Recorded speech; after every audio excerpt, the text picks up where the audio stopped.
He once had a promising future, a good job, a loving family, and a bright smile that never faded. But life has a way of testing the strongest souls. It began with a layoff. The company he'd worked for 10 years downsized, and he was left jobless.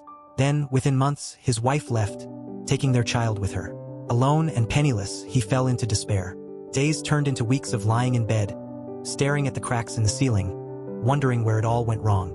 Friends drifted away, and he found himself on the streets, carrying all his possessions in a single bag. Life, it seemed, had given up on him. One cold night, huddled under a bridge, he heard a homeless man playing a harmonica.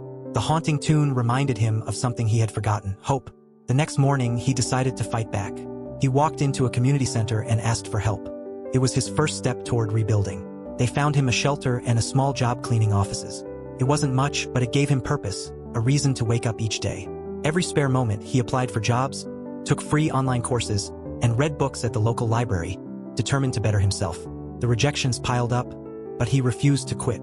If life won't give me a second chance, he thought, I'll create my own. Months later, a local business gave him an opportunity. It was a modest position, but he worked harder than anyone, earning the trust and respect of his colleagues. His determination didn't go unnoticed.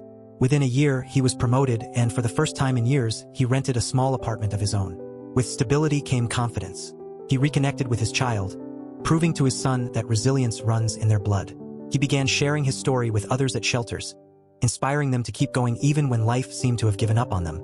Years later, he started his own nonprofit to help the homeless find jobs and regain their dignity, giving back to those who had been in his shoes.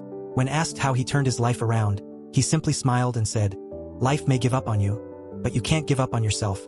His journey became proof that even when life shuts every door, the human spirit can find a window and rise again.